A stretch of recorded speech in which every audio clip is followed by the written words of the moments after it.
ने व्रत धारण किया था, कुछ भी हो जाए मैं अपने पति का साथ नहीं छोड़ूंगी। पर आज हम व्रत मानते हैं, भूखे रहे तो क्या हो गया, व्रत हो गया। मेरी बहनों, भूखे रहने से शरीर की शुद्धि होती है। अगर मन की शुद्धि करनी है तो मन के विकारों का व्रत करना होगा, मन के बुरे विचारों का व्रत करना होगा। आप ऐसा व्रत लो, आज कुछ भी हो जाए मैं अपने मन में कोई पाप कर्म नहीं विचार करूंगी। व्रत तो यही हुआ ना। अगर पति पत्नी में लड़ाई है, व्रत ले लो कि 11 दिन तक मैं अपने पति से झगड़ा नहीं करूंगी। अगर व्रत लेना है तो ऐसे व्रत लो ना कि कुछ भी हो जाए घर में मांसाहार भोजन नहीं बनाऊंगी। आप रामायण को पढ़ के देखना। क्यों जी, अभी हम किसकी उपासना कर रहे हैं? जो 4 दिनों से सुन रहे होंगे वो उत्तर देंगे। किसकी उपासना कर रहे हैं? राम की उपासना कर रहे हैं। राम की कथा चल रही है, हम राम के पास थे, हम राम की उपासना कर रहे और हम जिसके समीप होते हैं। उपवास का अर्थ क्या बताई थी जी? उपासना का अर्थ क्या बताई थी? उपासना का अर्थ नजदीक बैठना। हमारे माँ जी को याद कहा, उपासना का अर्थ होता है नजदीक बैठना। जब हम राम के नजदीक बैठे हैं तो राम के गुण हमारे अंदर आने चाहिए। अगर हम माँ सीता के नजदीक बैठे हैं तो हमारे अंदर उनके गुण आने चाहिए ना। जरूरी नहीं कि हम शरीर से ही नजदीक होते हैं, हम जिसका विचार करते हैं हम उसी के नजदीक होते हैं। अगर हम राम का विचार कर रहे हैं तो हम राम की उपासना कर रहे हैं। अगर हम रावण का विचार कर रहे हैं तो हम रावण की उपासना कर रहे हैं। मेरी बहनों, विचार करना। कहा, आधार राष्ट्र की हो नारी सुभग सदा ही। और ये मैं नहीं कह रही, हमारा वेद कह रहा है। और वेद को दुनिया का सबसे प्राचीनतम ग्रंथ माना गया है।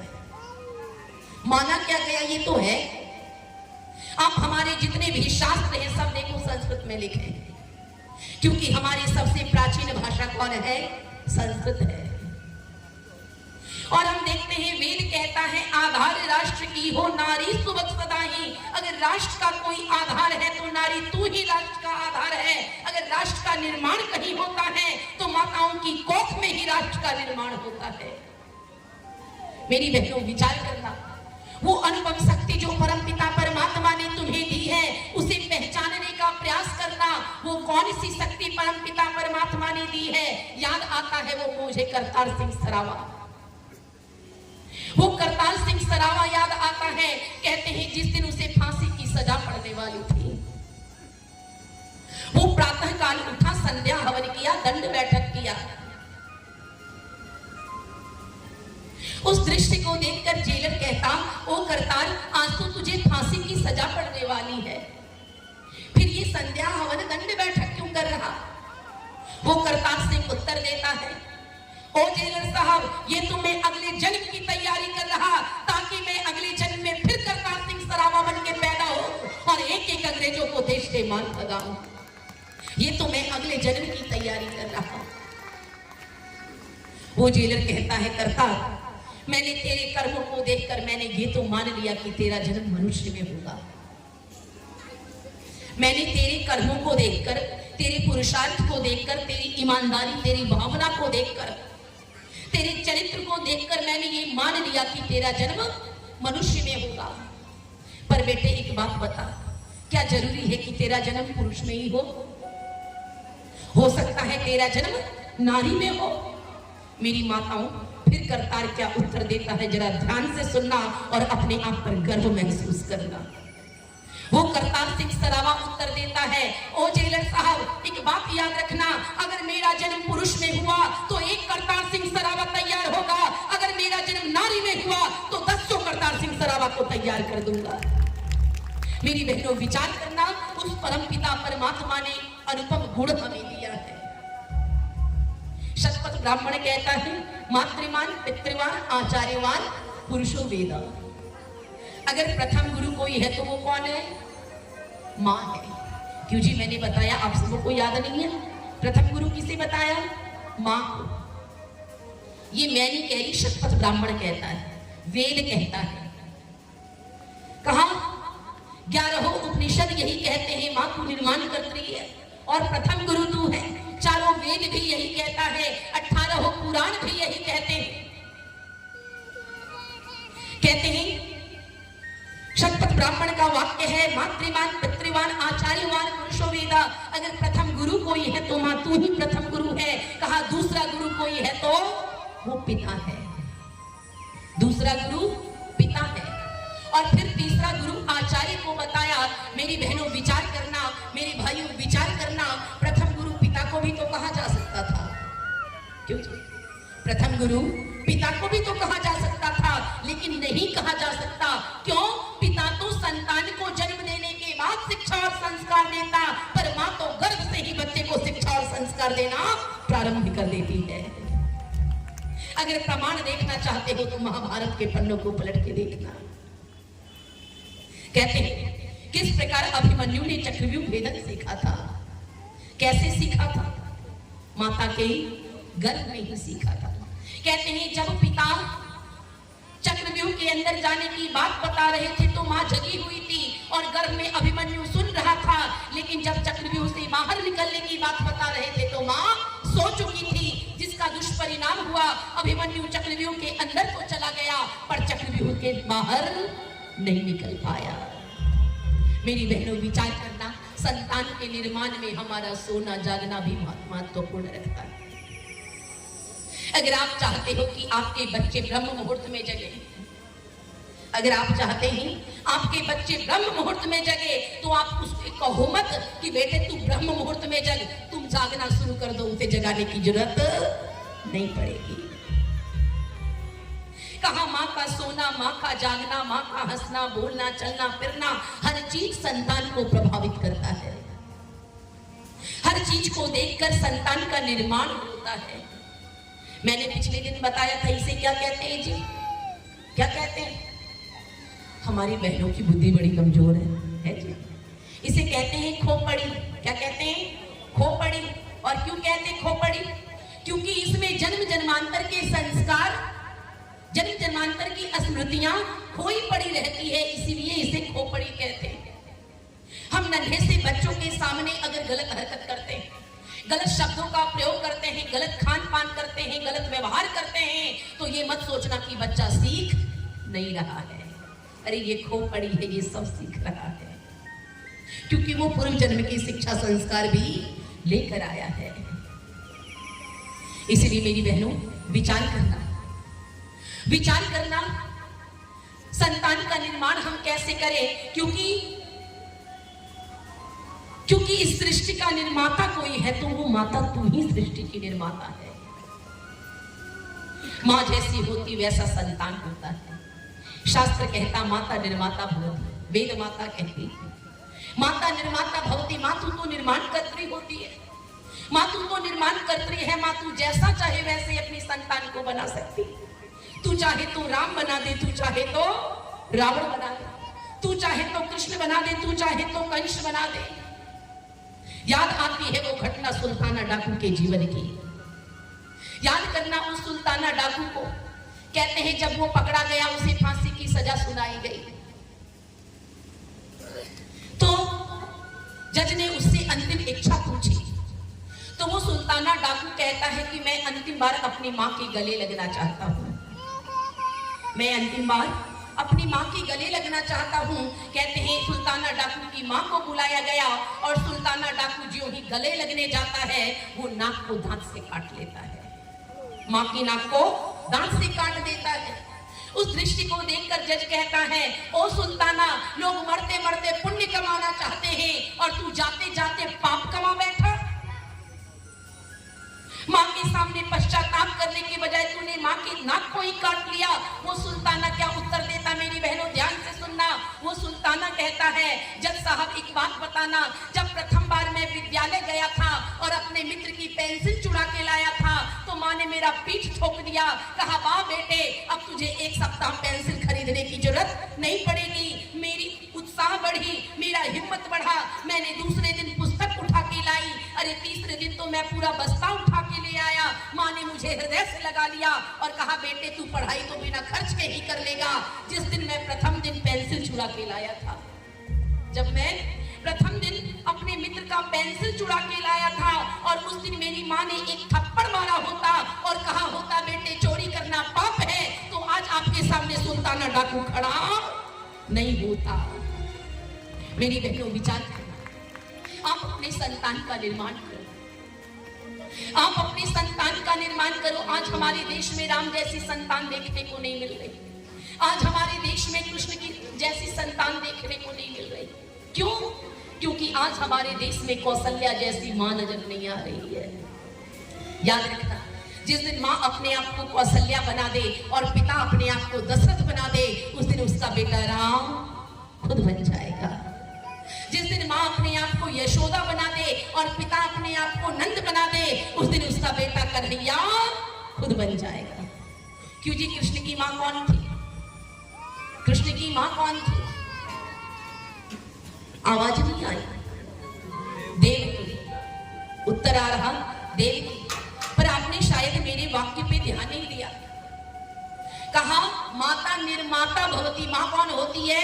जो निर्माण करती है। और कृष्ण का निर्माण किसने किया था? यशोदा ने। कहा जो जन्म देती है उसे जननी कहते हैं, जो जन्म देती है उसे जननी कहते हैं। अरे एक गधी भी जननी हो सकती है, एक गाय जननी हो सकती है, एक कुतिया जननी हो सकती है, लेकिन उसे मां की उपाधि नहीं दी जाती है। अरे मां किसे कहते हैं? कहा मां तुझे मां कहते हैं। जो निर्माण का कार्य करती है उसे मां कहते हैं। इसलिए सारी दुनिया कृष्ण के मां के नाम से किसे जानती है? यशोदा को जानती है। क्योंकि कान्हा को जन्म तो मां देवकी ने दिया था, लेकिन उसका लालन पालन, उसे शिक्षा और संस्कार मां यशोदा ने दिया था। मेरी बहनों विचार करना, विचार करना। हम प्राचीन काल में देखते हैं कि हमारे देश में स्वयंवर हुआ करता था, स्वयं वधु नहीं होता था। क्यों भाइयों? आप सबों ने इतिहास पढ़ा होगा, कहीं स्वयं वधु देखा? कहीं स्वयं वधु दिखाओ? कहीं नहीं दिखा। स्वयंवर दिखा। अरे नारियों को अपने लिए पति चयन करने का अधिकार था। और मैंने पिछले दिनों भी बताया था, अपनी योग्यता के अनुसार अपने पति का वरण करती थी हमारे देश की बेटियां। पर कहीं भी आपको स्वयं वधु ऐसा नहीं मिलेगा। शास्त्रार्थ करना पड़ता था, शर्तों को पूरा करना पड़ता था, तब जाकर बेटियों की शादी हुआ करती थी। लेकिन आज हम देख रहे हैं, आज वो हमारी संस्कृति सभ्यता कहां चली गई। अरे जिसकी सत्ता ईश्वर के बाद दुनिया में सबसे ऊंची सत्ता नारी की मानी जाती थी, लेकिन आज हमने अपने अस्तित्व को स्वयं खो दिया है। मेरी बहनों, इतिहास को पलट कर देखना, इतिहास को पलट कर देखना कि हमारे देश में नारियों का क्या सम्मान था। लेकिन प्राचीन काल के जाते मध्यकालीन युग में क्या हुआ? मध्यकालीन युग में नारियों से शिक्षा छीन लिया गया, नारियों से अधिकार छीन लिया गया। कहते हैं एक नारी अपने अस्तित्व की तलाश में चली कि इस विश्व पटल पर, मध्यकालीन युग की बात है, इस विश्व पटल पर हम नारियों का क्या सम्मान है, हम नारियों का क्या स्थान है। कहते हैं वो अपने अस्तित्व को तलाशते तलाशते मस्जिद में जा पहुंचती है, और मस्जिद में जाती है, दरवाजा खटखटाती है, मौलवी दरवाजा खोलता है। और जब मौलाना दरवाजा खोलता है तो वो नारी उस मौलवी से पूछती है कि ओ भाई मौलाना, तुम्हारे कुरान शरीफ में हम नारियों का क्या सम्मान है, तुम्हारे कुरान शरीफ में हम नारियों का क्या स्थान है। तो वो मौलाना कुरान के पन्नों को पलटता है और कहता है नारी तू अपना स्थान ढूंढने कुरान में आई है, तू अपना स्थान ढूंढने कुरान में आई है। अरे कुरान तो कहता है स्त्री बच्चा पैदा करने की खेती है, तू तो केवल मशीन की तरह है, जितना संतान पैदा कर सके इंसान उतना कर, इससे ज्यादा तेरा कोई स्थान कुरान में नहीं है। जब इतना सुनना था कि वो दुखी हो जाती है, हृदय द्रवित हो जाता है और विचार करती है कि जिस पुरुष का अस्तित्व हमसे है, अगर मां ने जन्म नहीं दिया होता तो कोई अस्तित्व नहीं होता। उस पुरुष की दुनिया में क्या हम नारियों का यही सम्मान है? और कहती है मौलाना तुम्हारे कुरान में तो हमें हमारा सम्मान नहीं मिला, पर कहीं ना कहीं सम्मान तो जरूर मिलेगा। और अपने सम्मान की तलाश में चल पड़ती है और पहुंच जाती है चर्च में। जैसे हमारे लिए मंदिर होता, वैसे मुसलमानों के लिए मस्जिद होता, और वैसे सिखों के लिए चर्च होता है। और जब चर्च के दरवाजे पे पहुंची, दरवाजा खटखटाया तो पादरी ने दरवाजा खोला। हमारे यहाँ पुजारी कहते हैं और वहां पादरी कहते हैं। पादरी ने दरवाजा खोला और वो स्त्री पूछती है कि ओ पादरी, उन मुसलमानों ने तो कह दिया हम बच्चा पैदा करने की खेती है, कुरान के पुजारी ने तो कह दिया हम बच्चा पैदा करने की खेती है, तुम बताओ तुम्हारी पवित्र बाइबल में हमारा क्या स्थान है। वो पादरी बाइबल के पन्नों को पलटता है, वो बाइबल के पन्नों को पलटता है और कहता है नारी तू अपना स्थान ढूंढने बाइबल में आई है। अरे बाइबल तो कहता है कि स्त्री के अंदर रूह ही नहीं होती, ये तो बेजान होती है, निष्प्राण होती है। ये बाइबल में लिखा हुआ था।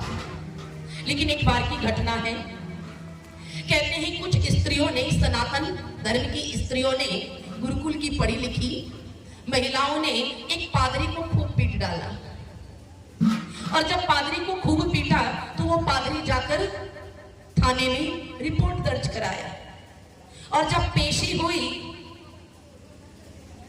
तो पादरी ने कहा इन लोगों ने मुझे खूब पीटा है।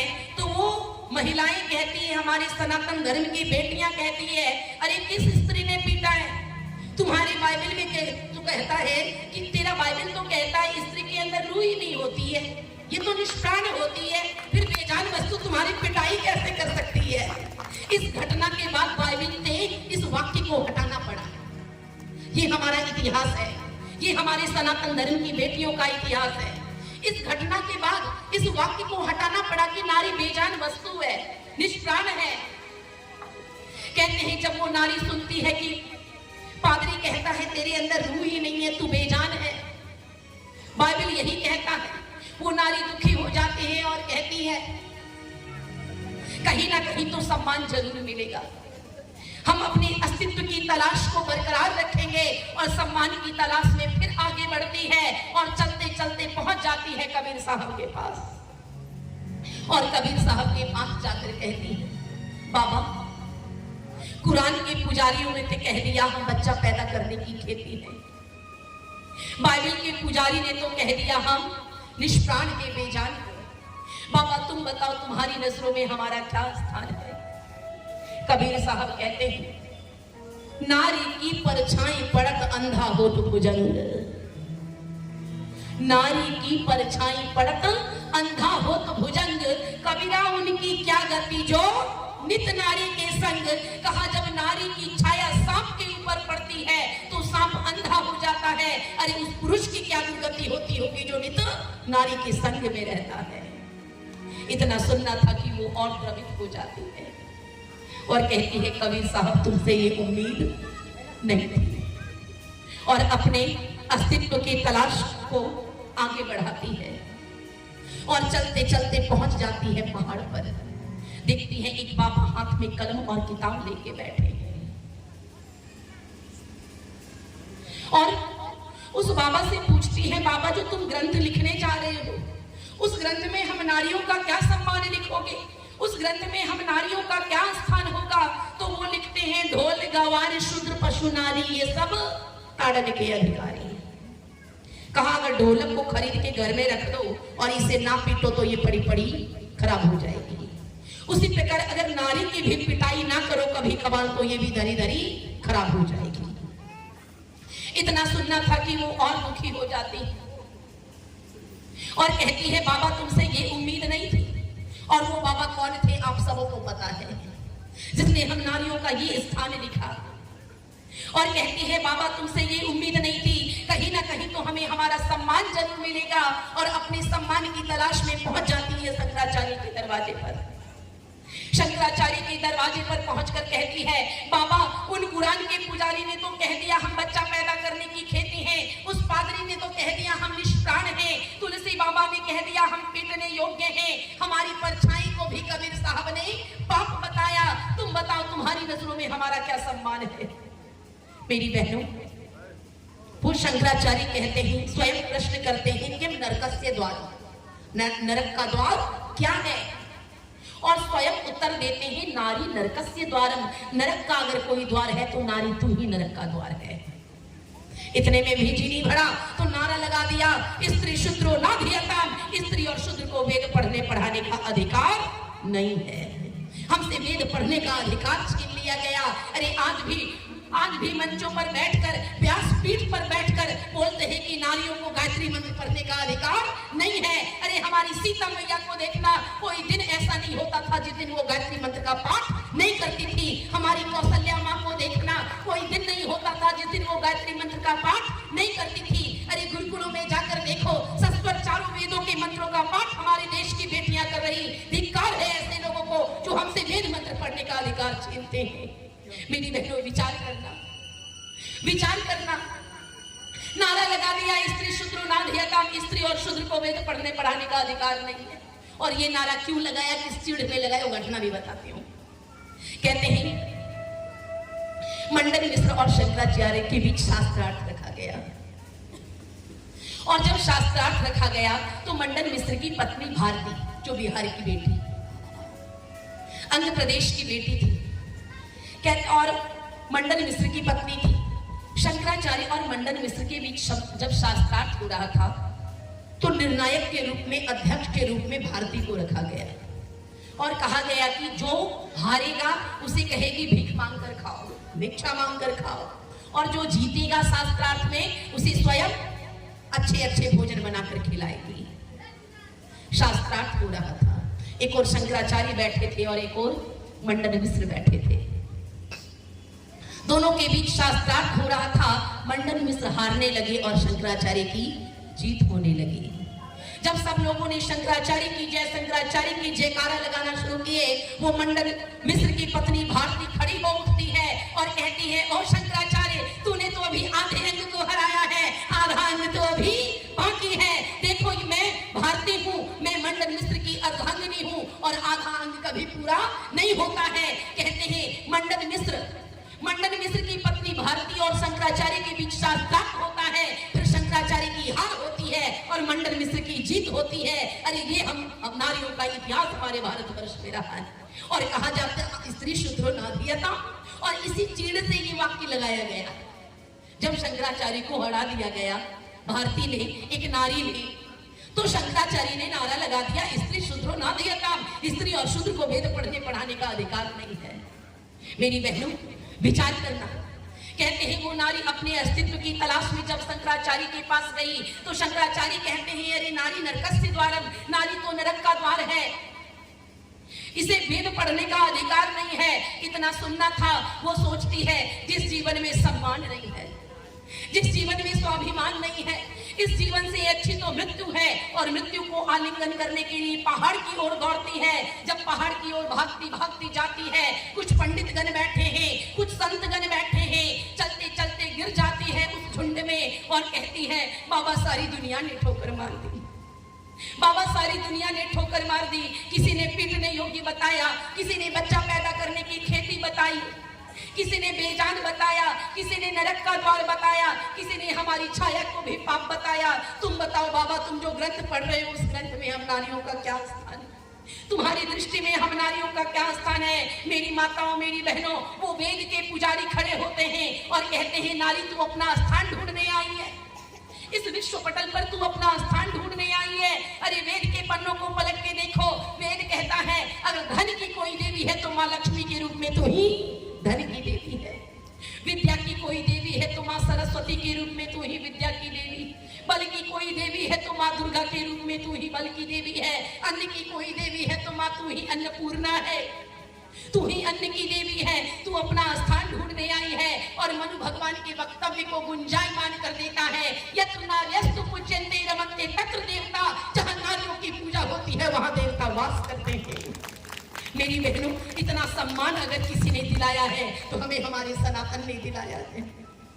अगर देवियों की तरह पूजा गया है हम नारियों को, तो केवल और केवल सनातन धर्म में ही हमारी पूजा हुई है। सबने धुतकारने का प्रयास किया, सबने नोचने का प्रयास किया, सबने भोगने का प्रयास किया, लेकिन उन देवताओं ने, उन ऋषि महर्षियों ने हमें पैरों की जूती से उठा के जगदम्बा के सिंहासन पर बिठा दिया। मेरी बहनों, विचार करना, अगर हम वेद की पूजा ना कर सके, जिस वेद ने हमें हमारा सम्मान दिलाया, जिस राम ने हमें हमारा सम्मान दिलाया, जिस कृष्ण ने हमारे लिए वकालत की थी, द्रौपदी की जीत बचाई थी, अगर नारियों का सम्मान नहीं होता तो कान्हा द्रौपदी को बचाने नहीं आता। मेरी बहनों, विचार करना, हमें समाप्त करने के लिए अंग्रेजों ने, मुगलों ने बहुत प्रयास किया, लेकिन आज जो भी हमारा थोड़ा सा अस्तित्व है, केवल और केवल सनातन के कारण है, केवल और केवल सनातन धर्म के कारण है, केवल वेद के कारण है। अगर वेद नहीं होता तो आज हमारा कोई अस्तित्व नहीं होता। मेरी बहनों, विचार करना, अपने आप को जागृत करो। उस परमपिता परमात्मा ने जो अनुभव शक्ति दी है आपको, कहा नारी निंदा मत करो। नारी की निंदकों से मैं कहना चाहूं, नारी निंदा मत करो, नारी है नर की खान। अरे नारी निंदा मत करो, नारी है नर की खान। अरे नारी से पैदा हुए रामकृष्ण हनुमान, नारी से पैदा हुए रामकृष्ण हनुमान। अरे ये तो वो देविया है जिसने भगवान को जन्म दिया है, वो नरक का द्वार कैसे हो सकती है? मेरी बहनों, विचार करना, कहा इस दुनिया में ईश्वर के बाद सबसे ज्यादा किसी की पूजा हुई तो शास्त्र भी कहता मातृवान। पहली देवी कौन है? मातृवान।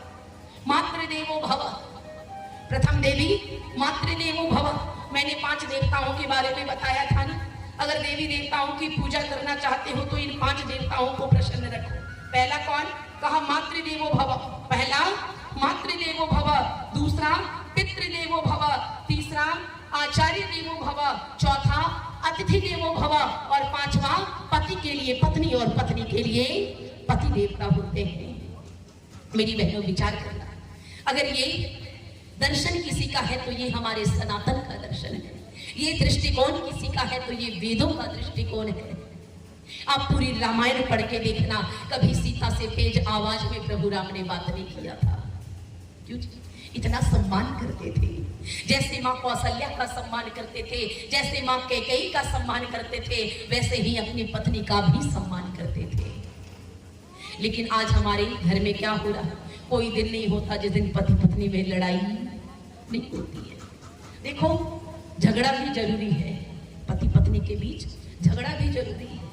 कभी बात ना करो तब पता चलेगा एक दूसरे के लिए कीमत कितनी है, कितने हम एक दूसरे के लिए महत्वपूर्ण है। झगड़ा तो सही है पर रगड़ा नहीं सही है।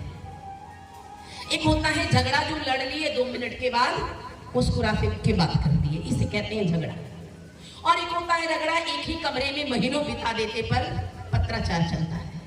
दोनों मौन व्रत धारण कर रखे और पत्राचार चल रहा है, जो कहना है कागज पे लिख के सामने रख दिया जाता है, बातें नहीं हो रही, लड़ जो रखे हैं। कहते हैं एक जगह पति पत्नी में लड़ाई हुई, और वो लड़ाई में हुई, झगड़ा नहीं हुआ, रगड़ा हुआ, और दोनों मौन व्रत धारण कर लिए। जो जरूरत पड़ी वो कागज में लिख के दे दे। डाइनिंग टेबल पे बैठे तब कागज में लिख के दे, पति के सामने, पति पत्नी के सामने। कहते हैं एक दिन पति को अमेरिका की फ्लाइट पकड़नी थी। ध्यान से सुना, एक दिन पति को अमेरिका की फ्लाइट पकड़नी थी। उसने शाम में पर्चे में सिरहाने पे रख दिया अपनी पत्नी के कि भाग्यवान मुझे जगा देना, कल मुझे फ्लाइट पकड़नी है, मुझे 5 बजे जगा देना। कहते हैं प्रातः जब पति की नींद खुलती है तो देखा घड़ी में 8 बज गए हैं, घड़ी में 8 बज गए हैं। अब इसके क्रोध का आपा बाहर हो गया और वो अपनी पत्नी से जाकर कहता है कि भाग्यवान मैंने तुझे कहा था मुझे जगा देना 5 बजे, फिर तुमने मुझे जगाया क्यों नहीं? पत्नी कहती है सिरहाने में जाकर देख लो, सिरहाने में जाकर देख लो। और वो जाकर देखता है इतना पर्चा रखा हुआ था और उस पे लिखा हुआ था 4 बज गए जग जाओ, 4 बज गए जग जाओ, 4 बज गए जग जाओ। मेरी बहनों, विचार करना, अगर रामायण वास्तव में रामायण से सीख लेना चाहते हो ना तो राम और सीता की तरह जीवन जीने का प्रयास करो। राम और सीता की तरह अपना जीवन जीने का प्रयास करो। अगर रामायण से सीख लेना चाहते हो तो राम और लक्ष्मण की तरह जीने का प्रयास करो। देखो, रामायण इतनी छोटी पुस्तक नहीं है, और राम जी का जीवन इतना छोटा नहीं रहा जो 5 दिनों में आपको सुनाया जा सके। क्यों जी? वर्षों का जीवन 5 दिनों में संभव है क्या? और 5 दिन भी कहाँ, 2 घंटे, 5 दूनी 10 घंटे, 10 घंटे में संभव है क्या पूरी रामायण की कथा? नहीं संभव। पर फिर आपको उस रामायण का सार क्या है? वो रामायण हमें सीख क्या देती है? राम का जीवन हमें सीख क्या देता है? सीता का जीवन हमें सीख क्या देता है? किन गलतियों से हमें रोकता है और किन अच्छाइयों को करने के लिए प्रेरित करता है? मैंने प्रथम दिन बताया था ना कि वेदों की मान्यता क्या है? पहले जानो कि पहले मानो? क्यों जी? पहले जानो या पहले मानो? पहले जानना चाहिए या पहले मानना चाहिए? कहा पहले जानो फिर मानो। और सीता ने क्या किया था? जाना नहीं था और रावण को साधु मान लिया था। रावण को साधु मान लिया था। अगर वो जान जाती कि ये रावण है तो लक्ष्मण रेखा कभी पार नहीं करती। और इन गलतियों को करने से ये रामायण हमें रोकती है। और कहा इसको दे देना, सोने के हिरण पर जबे सीता का मन होगा, सोने के हिरण पर जबे सीता का मन होगा, सोने के हिरण पर जबे सीता का मन होगा, सोने के हिरण पर जबे सीता का मन होगा।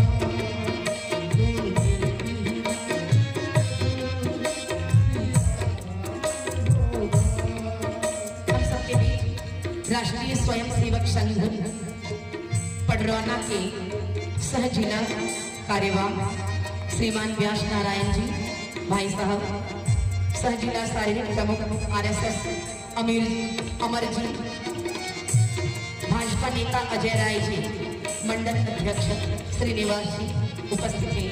ये मंच आप सबों का स्वागत करता है। ये नारायणी संस्थान आप सबों का सम्मान करती है। कहा सोने के हिरण पर जबे सीता का मन होगा, सोने के हिरण पर जबे सीता का मन होगा, तब तब ही सीता का घर घर से हरण होगा, तब तब ही सीता का घर घर से हरण होगा, तब तब ही सीता का घर घर से हरण होगा, सोने के हिरण पर जबे सीता का मन होगा, सोने के हिरण पर जबे सीता का मन होगा।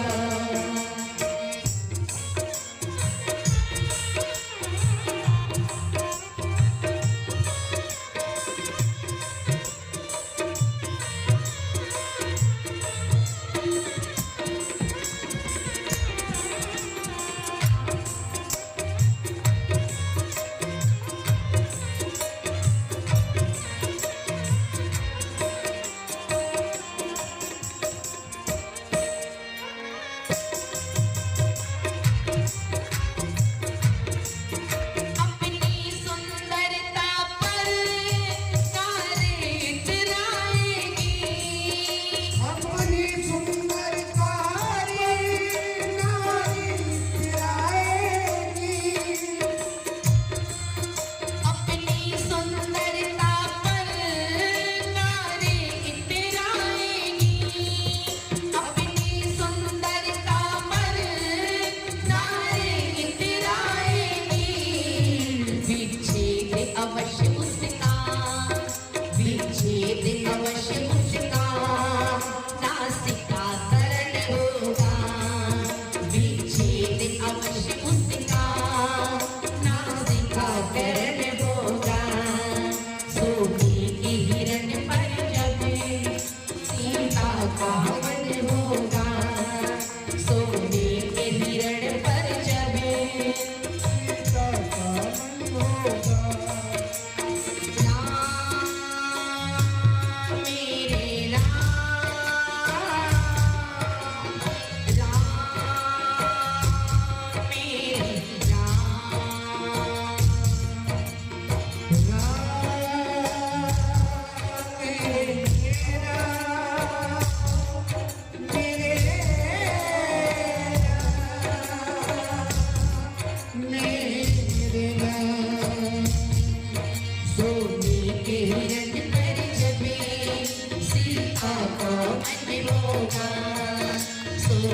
के हिरण पर जबे सीता का मन होगा।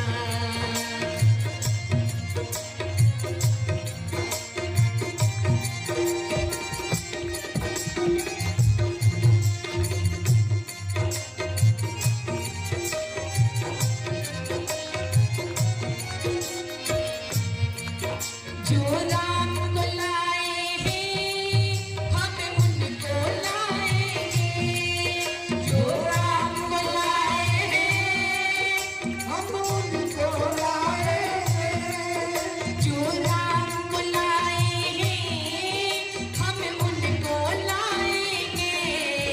भारत में फिर से हम, भारत में फिर से हम भगवा लहराएंगे, भारत में फिर से हम भगवा लहराएंगे, भारत में फिर से हम, भारत को फिर से हम स्वर्ग बनाएंगे। सोने के हिरण पे जब सीता का हर होगा, सीता का मन होगा।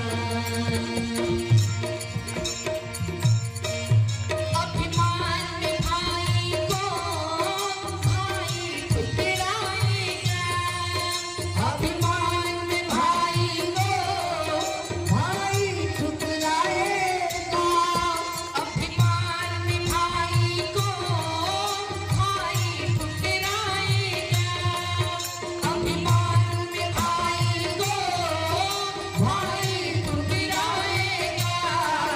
मजबूर विभीषण तो, मजबूर विभीषण तो रघुवर की शरण होगा, मजबूर विभीषण तो रघुवर की शरण होगा। रघुवर को फरेगा, सोने के हिरण पे जब सीता का मन होगा।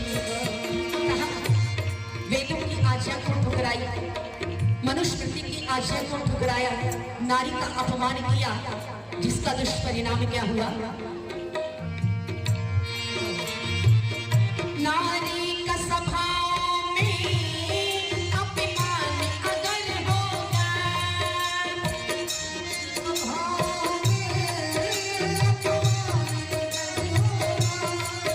नारी का स्वभाव में अपमान अगर होगा, दुशासन का लहू पीकर, दुशासन का लहू पीकर तब पूर्ण प्रण होगा, दुशासन का लहू पीकर तब पूर्ण प्रण होगा। सोने के हिरण पर जबे सीता का मन होगा, सोने के हिरण पे जब सीता का मन होगा, सोने के हिरण पे सीता का मन होगा। कहा नारी को समझ अबला रावण करवाएगा, नारी को समझ अपना करवाएगा, नारी को समझ अबला रावण करवाएगा। श्री राम के तीरों से, श्री राम के तीरों से रावण का मरण होगा, श्री राम के तीरों से रावण का मरण होगा। सोने के हिरण पर जबे सीता का मन होगा, सोने के हिरण पे जब सीता का मन होगा। हम राम कथा करते हैं, हम कृष्ण कथा करते हैं, हम भागवत कथा करते हैं, पर मूल जो हमें इससे सीखना चाहिए, कहा इससे हमें जीवन में क्या धारण करना चाहिए, कौन सी गलतियों से हमें बचना चाहिए और कौन सी अच्छाइयों को जीवन में धारण करना चाहिए। वेद कहता है अक्षयर्मा दिव्य, वेद क्या कहता? अक्षयर्मा दिव्य। इसका अर्थ है ए मनुष्य तू जुआ मत खेल। वेद मोहम्मद के, लेकिन धर्मराज ने वेदों की आज्ञा को ठुकराई। इसका दुष्परिणाम क्या हुआ? वेदों की आज्ञा को धर्मराज भुला करके, वेदों की आज्ञा को धर्मराज भुला करके, वेदों की आज्ञा को धर्मराज भुला करके, वेदों की आज्ञा को धर्मराज भुला करके, जब खेलेगा जुआ, जब खेलेगा जुआ तो चीर हरण होगा, जब खेलेगा जुआ तब चीर हरण होगा। सोने की हिरण पर जबे सीता का मन होगा, सोने की हिरण पर जबे सीता का मन होगा, सोने की हिरण पर जबे सीता का मन होगा। विचार करना मेरी माताओं, प्रभु राम और माँ सीता का जीवन हमें क्या सीख देता है। हम देखते हैं जब दोनों वनवास के रूप में रहते हैं, वनवासी के रूप में रहते हैं। आज अगर पत्नी के सामने थोड़ी सी समस्या आ जाए, थोड़ी सी कमी कर दे पति, तो तुरंत वो झगड़ पड़ती है। तुम जैसे भी लाओ मुझे ये चाहिए। हमेशा हम एक दूसरे को बड़ा बनाने को तुले रहते हैं। मैं बड़ा तो मैं बड़ा। मैंने पिछले दिनों भी बताया था कि सारे रिश्ते में छोटे बड़े लोग होते हैं, परंतु पति पत्नी में कोई छोटा बड़ा नहीं होता है। बराबरी का रिश्ता होता है इन दोनों का। और ये मैं नहीं कहती, ये वेद कहता है। वेद कहता है जब विवाह संस्कार होता है तो संस्कार में पंडित जी मंत्र बोलते हैं और उस मंत्र में कहते पति पत्नी का मन कैसा मिला होना चाहिए। कहा पति पत्नी का मन कैसा मिला होना चाहिए, तो बताना क्या लोहे को पीस के अगर बालू में मिला दो तो अलग होगा? क्यों जी अलग होगा? होगा। चुंबक अगर लगाए तो लोहे को खींच लेगी और बालू को छोड़ देगी। कहा अगर हम दूध में पानी मिला दे तो अलग होगा? क्यों जी दूध में पानी मिला दे और हंस को बिठा दे तो हंस दूध पी लेगा और पानी छोड़ देगा। लेकिन एक बात बताना, आपके भोगरिया के पानी को और कुशीनगर के पानी को मिलाएं तो अलग किया जा सकता है? क्यों जी? अगर दो देशों के पानी को मिलाएं तो दोनों पानी को क्या अलग किया जा सकता है? कहा कितना भी बड़ा वैज्ञानिक हो, दो जगह के पानी को अलग नहीं कर सकता। कहा पति पत्नी का मन ऐसे ही मिला होना चाहिए जैसे दो नदियों का जल मिला दो, दुनिया की कोई ताकत उसे अलग नहीं कर सकती है। हम देखते हैं भगवान राम और माँ सीता के जीवन को। कहते हैं एक दिन माँ सीता और प्रभु राम दोनों भ्रमण कर रहे थे।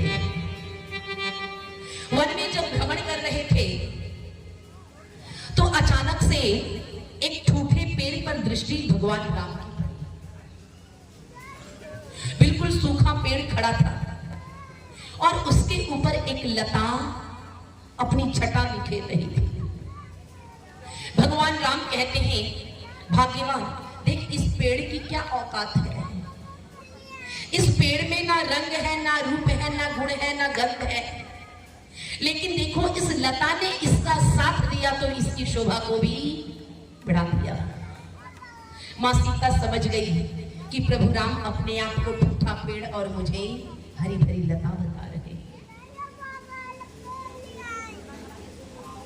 वो राम कह रहे देख इस ठूठे पेड़ का कोई अस्तित्व नहीं है, ना रूप है, ना गंध है, ना आकार है, लेकिन ये लता देख इसकी शोभा को बढ़ा रही है। अगर इस लता ने इसका साथ नहीं दिया होता तो इसका कोई सौंदर्य ही नहीं था, इसके पास कोई गुण ही नहीं थे। माँ सीता कहती है प्रभु कैसी बात कर रहे हो, प्रभु कैसी बात कर रहे हो।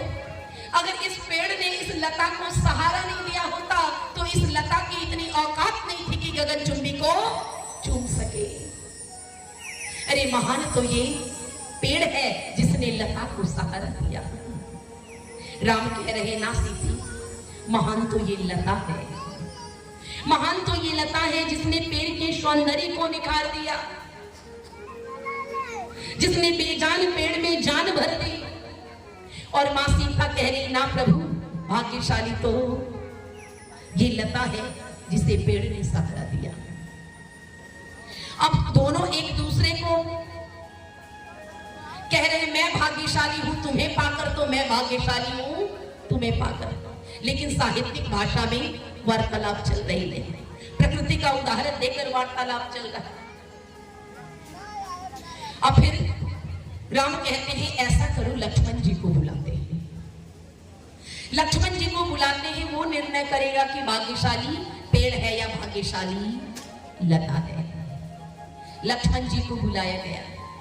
राम जी कहते हैं कि भाई लक्ष्मण, एक बात बता, भाग्यशाली पेड़ है या भाग्यशाली लता है?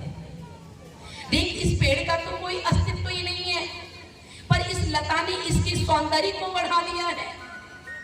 तुरंत मां सीता कहती है देवर जी देखो, भाग्यशाली पेड़ है या लता है? अगर इस पेड़ ने सहारा नहीं दिया होता तो इस लता का कोई अस्तित्व ही नहीं रहता। ये तो कब जानवरों के पैर के नीचे कुचल दी गई होती। अरे भाग्यशाली तो ये लता है। और लक्ष्मण जी समझ गए कि दोनों एक दूसरे को पाकर खुद को भाग्यशाली बता रहे हैं। अब निर्णय करे तो करे कैसे? वो लक्ष्मण जी पेड़ के नीचे बैठ जाते हैं और कहते हैं भैया भाभी, मुझे नहीं पता भाग्यशाली पेड़ है या भाग्यशाली लता है, मुझे नहीं पता भाग्यशाली पेड़ है या भाग्यशाली लता है। अरे भाग्यशाली तो ये लखन है जिसे इसकी छाया मिल रही है, जिसे इसका आशीर्वाद मिल रहा, जिसे इसका आशीष मिल रहा है।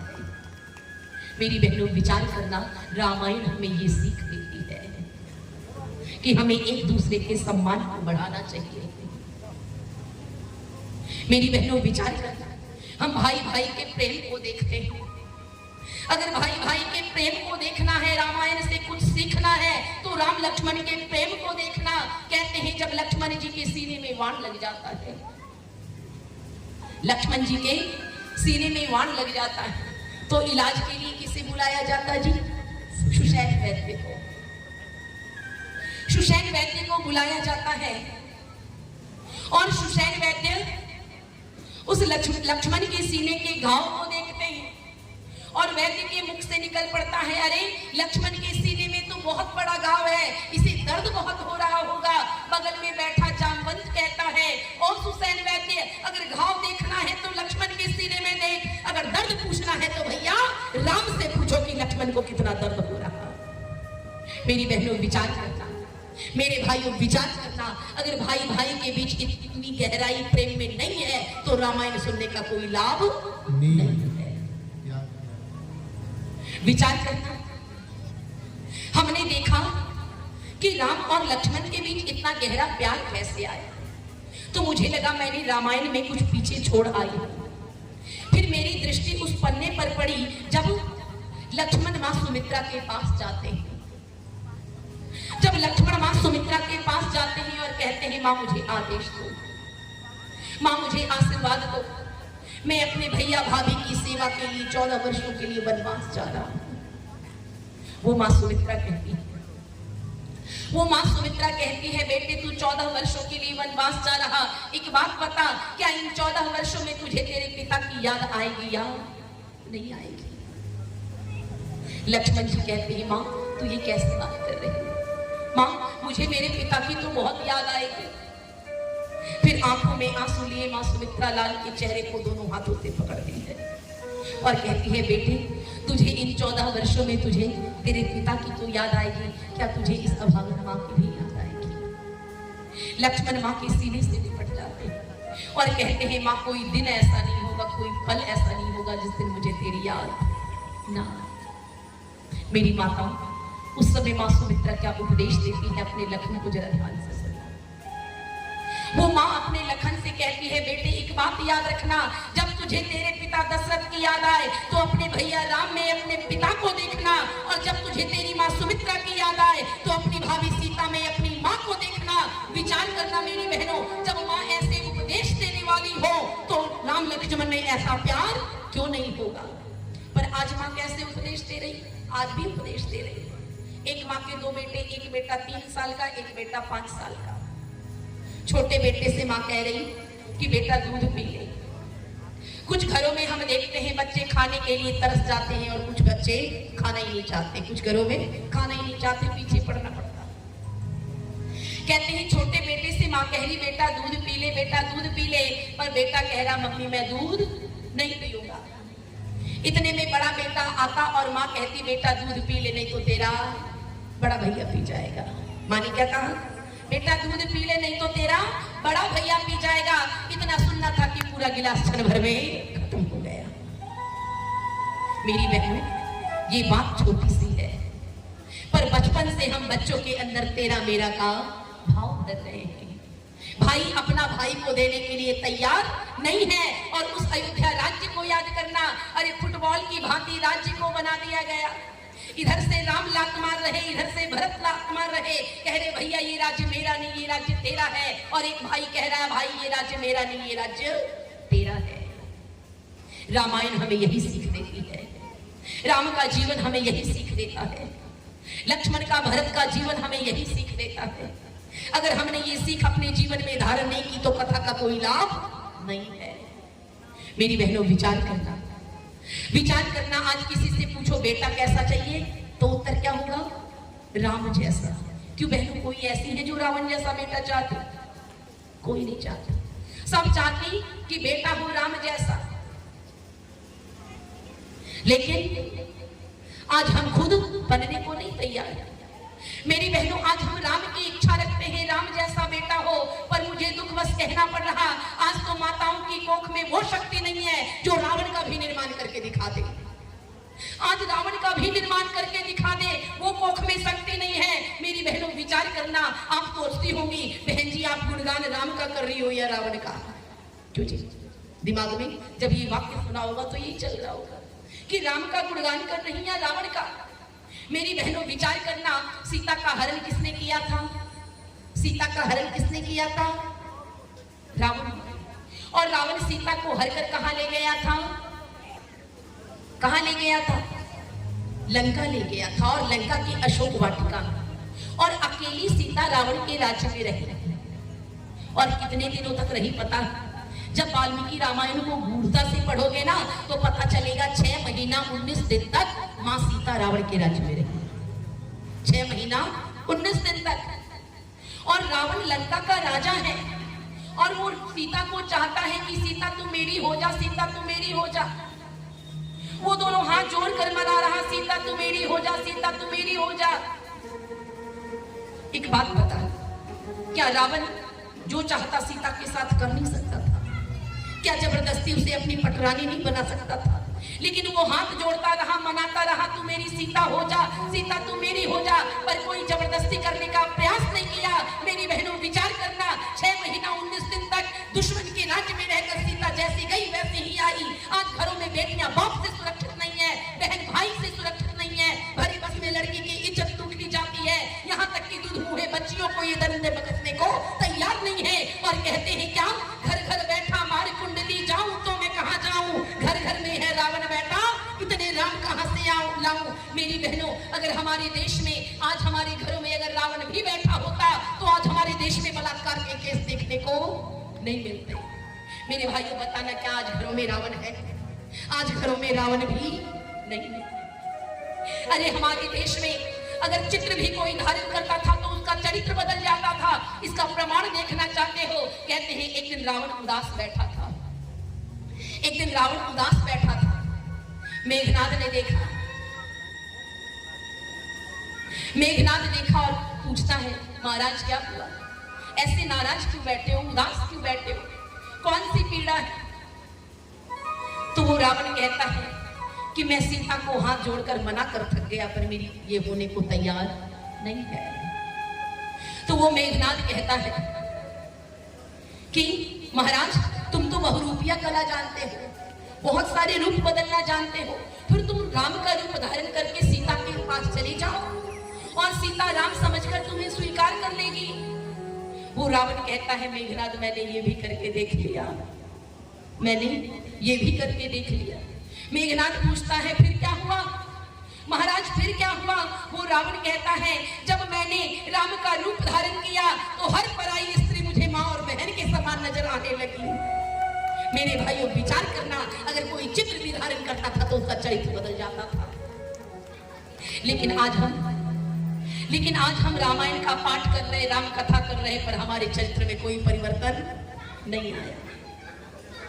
मेरी बहनों विचार करना, ये सीख हमें रामायण देती है, ये सीख हमें रामायण देती है। और उस समय का निर्माण कला कितना महान था। उस समय हमारे देश की संतानें कितनी अनुपम हुआ करती थी। अरे हमारे आप मध्यकालीन युग में ही देखो हमारे देश के नौजवान कैसे हुआ करते थे। अभी आधुनिक युग की दशा कुछ ज्यादा ही बदल गई है। आप मध्यकालीन युग को देखो, हमारे देश के नौजवान कैसे हुआ करते थे। अरे देश के लिए मर मिटने को तैयार हो जाते थे, राष्ट्र के लिए मर मिटने को तैयार हो जाते थे। ये सीख उन्हें मिली तो मिली कहां से? अरे रामायण से ये सीख मिली। देश के लिए लड़ने के लिए, देश के लिए मरने की सीख, राष्ट्र की रक्षा हेतु अपने जीवन को आहूत करने की सीख ये रामायण देती है। ये कृष्ण का जीवन देता है, कृष्ण की गीता देती है उपदेश। हम देखते हैं हमारे देश में कैसे नौजवान हुआ करते थे, हमारे देश में कैसे कैसे नौजवान हुआ करते थे। मेरे भाइयों याद करना इस देश के नौजवान को। कहते हैं आप सबों ने गुरु गोविंद सिंह का नाम सुना होगा, गुरु गोविंद सिंह का नाम सुना होगा। और कहते हैं गुरु गोविंद सिंह की 4 संतानें थी। इतिहास जब पढ़ोगे, और उनकी 4 संतानें थी। बड़ा बेटा अजीत सिंह, दूसरा बेटा जुझार सिंह, तीसरा फतेह सिंह और चौथा जोरावर सिंह। उनकी 4 संतानें थी। जब मुगलों ने राज्य पर आक्रमण किया तो 2 बेटा पिता के साथ और 2 बेटा मां के साथ हो गए। और कहीं कंदराओं में छिपकर गुरु गोविंद सिंह अपने दोनों बेटों के साथ सैनिकों को लड़ते देख रहे थे। अजीत सिंह कहता है पिताजी आप मुझे आदेश दो, आशीर्वाद दो, मैं भी मुगलों के छक्के छुड़ा दूं। और चरण स्पर्श करके जाता है और लड़ते लड़ते मर जाता है। पिता के सामने बेटे का गर्दन कट गया। जो मंझला बेटा था जुझार सिंह, वो कहता है पिताजी मुझे बड़ी तेज प्यास लगी है। पिताजी कहते हैं, गुरु गोविंद सिंह कहते हैं बेटे तुम्हें प्यास की पड़ी है। अरे तुम्हारा भाई दुश्मन से लड़ते लड़ते अपने प्राण त्याग दिया।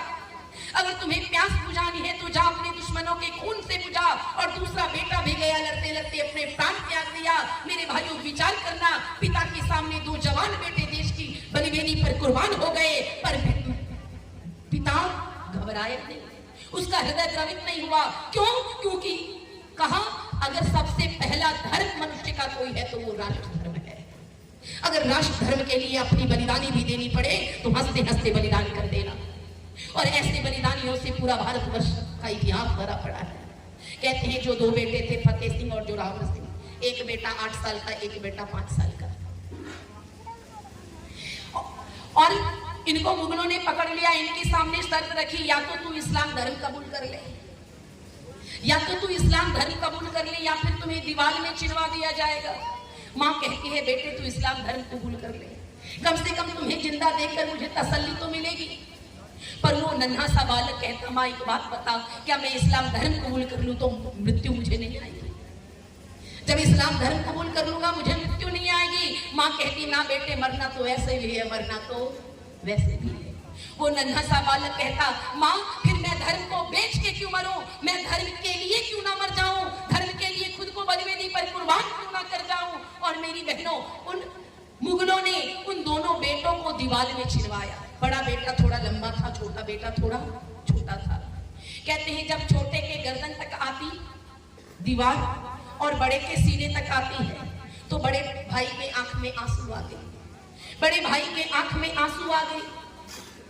और छोटा भाई उन आंसुओं को देखकर कहता है भैया तू मृत्यु को देखकर डर गया? अरे पिता ने तो भारत से प्रेम करने का पाठ पढ़ाया था, देश की आजादी के लिए मर मिटने का पाठ पढ़ाया था, और आज तुझे ऐसा अवसर मिला तो तू मृत्यु को देखकर डर गया। वो बड़ा भाई कहता है, जुझार सिंह कहता है, फतेह सिंह कहता है भाई जोरावर सिंह मुझे रोना इस बात पर नहीं नहीं आ रहा कि मैं भारत की बलवेदी पर कुर्बान हो रहा। भाई मैं रो तो इस बात पर रहा कि तू आया तो मेरे बाल था, लेकिन इस दुनिया में मेरे से पहले जा रहा। मेरी बहनों विचार करना, ऐसी ऐसी वीरांगनाएं अपने संतानों का जन्म दिया करती थी, संतानों का निर्माण किया करती थी। लेकिन आज हम देखते, आज ऐसे संतान नजर हमारे देश में नहीं आ रहे। और ऐसे नन्हे नन्हे बच्चों से इतिहास भरा पड़ा है, इतिहास भरा पड़ा है। और वीर हुए तो हुए, इस देश में वीरांगनाएं भी कम नहीं हुई। अरे भारत का इतिहास पढ़ के देखो और वर्तमान परिवेश को देखो। आज हमारे देश में एक चयन होता है, आज हमारे देश में एक चुनाव होता है, सिलेक्शन होता है मिस वर्ल्ड का। क्यों जी होता है ना, आप सबको पता होगा। मिस वर्ल्ड का चुनाव होता, मिस यूनिवर्स का चुनाव होता, मिस स्टेट का चुनाव होता। उसमें क्या देखा जाता है? रंग की लड़की गोरी होनी चाहिए, कद काठी अच्छी होनी चाहिए, फिटनेस अच्छा होना चाहिए, नैन नक्श अच्छे होने चाहिए, भले इज्जत हो या ना हो उससे कोई फर्क नहीं पड़ता है। सौंदर्य के आधार पर विश्व की सुंदरी का चयन कर लिया जाता है।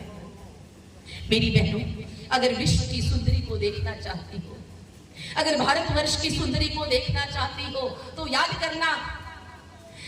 करना उस मेवाड़ की भूमि को, याद करना उस चित्तौड़गढ़ की भूमि को, राजस्थान की वो पवित्र भूमि चित्तौड़गढ़। कहते हैं अलाउद्दीन खिलजी ने पद्मावती को प्राप्त करने के लिए चित्तौड़गढ़ के दुर्ग पे आक्रमण कर दिया।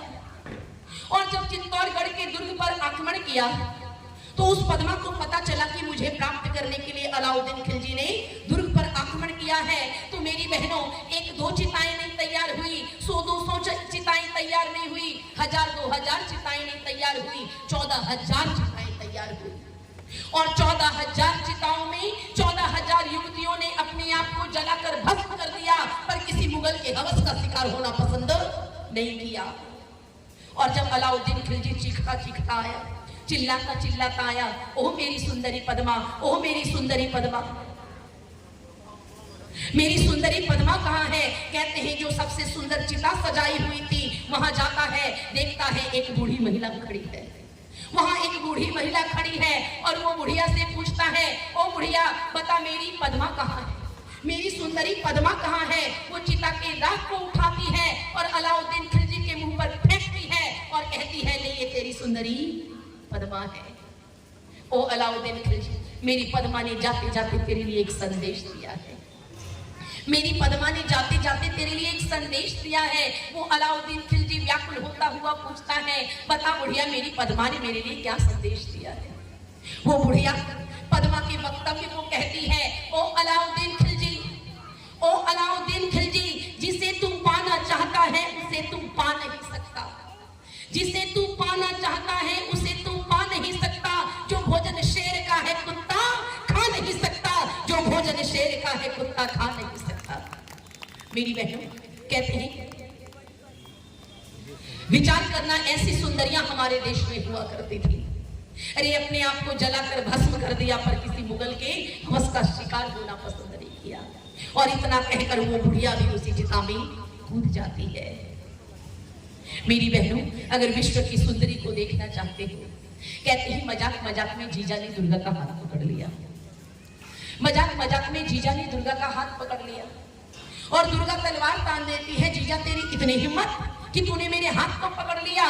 फिर भी दूर से देखती है, दीदी दौड़कर आती है और कहती है दुर्गा इन्हें माफ कर दे, दुर्गा इन्हें माफ कर दे, इनसे गलती हो गई। पर मेरी बेटियों, फिर भी वो दुर्गा तलवार को नीचे नहीं रखती और कहती है जीजा एक बात कान खोलकर सुन लेना, जीजा एक बात कान खोलकर सुन लेना, जिस हाथ को किसी पराये मर्द ने हाथ लगाया हो उस हाथ को दुर्गा का हाथ कहने का अधिकार नहीं है। और उसी तलवार से दुर्गा ने अपने हाथ को काट दिया। ये हमारे देश की सुंदरियां हुआ करती थी। हमारे देश की सुंदरियों को देखना चाहते हो, कहते हैं रात के 12 बजे दरवाजे पे खटखटाहट की आवाज सुनाई दी, रात के 12 बजे दरवाजे पे खटखटाहट की आवाज सुनाई दी। अंदर से नैना पूछती कौन, बाहर से लड़खड़ाती आवाज आती है, बहन मैं तेरा मुंह बोला भाई तात्या टोपे, मैं तेरा धर्म भाई तात्या टोपे। वो नैना दरवाजा खोलती है, देखती है तात्या टोपे के दोनों पैरों में गोलियां लगी है, तात्या टोपे के दोनों पैरों में गोलियां लगी है। ये मेरठ और झांसी के बीच की घटना है। वो तात्या टोपे को अंदर करती है, कुंडी लगाती है। तात्या टोपे कहते हैं बहन लगता है आज मेरे जीवन का अंतिम दिन है, आज लगता है मेरे जीवन का अंतिम दिन है, मेरे पीछे अंग्रेज पड़े हैं, मैं जान बचाता तुम्हारे दरवाजे आ गया। और बहन अगर जीजा जी को पता चल गया तो वो अंग्रेजों को जाकर सूचित कर देंगे, क्योंकि वो अंग्रेजों की नौकरी करते हैं। वो नैना कहती है भैया जब तक तुम्हारी बहन जिंदा है अपने भाई पर कोई आंच आने नहीं देगी। वो अपने शहर कक्ष में ले जाती है, पैरों से गोलियां निकालती है, मरहम पट्टी करती है। इतने में दरवाजे पे खटखटाहट की आवाज फिर से सुनाई देती है। तात्या टोपे कहते हैं बहन लगता है जीजा जी आ गए। वो नैना कहती है भैया जब तक मैं आवाज ना दूं तुम कमरे से बाहर मत आना, और दरवाजा सटा देती है और मुख्य दरवाजा जाती है, खोलती है, देखती है पति महोदय आए हैं। कहती है आइए हाथ मुंह धोइए मैं भोजन निकालती हूँ। कहते हैं कपड़ा उतारकर खूंटी पर नैना का पति टांगता है, रिवॉल्वर निकालकर मेज पर रखता है और बाथरूम में जाता है हाथ मुंह धोने के लिए। और जब हाथ मुंह धोकर बाहर आता है तो फर्श पर पड़ी खून की बूंदों पर नजर पड़ती है, और खून की बूंदों को देखकर समझ जाता है कि घर में तात्या टोपे है। नैना भी अपने पति के नजर को समझ जाती है कि इन्हें पता चल चुका है कि घर में तात्या टोपे है। वो मेज पर से रिवॉल्वर उठाती है और क्षण भर भी नहीं सोचती है, छह की छह गोलियां अपने पति के सीने में दाग देती है। गोलियों की आवाज सुनकर लड़खड़ाते बाहर निकलते हैं तात्या टोपे। देखते हैं नैना का पति जमीन पर औंधा पड़ा है और खून की नली बह रही है। और वो तात्या टोपे कहते बहन तूने ये क्या किया, बहन तूने ये क्या किया। जो पति तुझे अपने प्राण से भी ज्यादा प्यार करता था, तू भी अपने प्राण से भी ज्यादा अपने पति से प्यार करती थी, आज तूने अपने मुंह बोले भाई के लिए प्यारे पति के प्राण ले ली। मेरी बहनों वो नैना क्या उत्तर देती जरा ध्यान से सुन। वो नैना कहती है भैया तात्या टोपे एक बात ध्यान से सुन लेना, जो मेरे देश का पति नहीं वो नैना का पति नहीं हो सकता है। मेरी बहनों विचार करना, ये सुंदरियां हमारे देश में हुआ करती थी, ये सुंदरी हमारे देश में हुआ करती थी।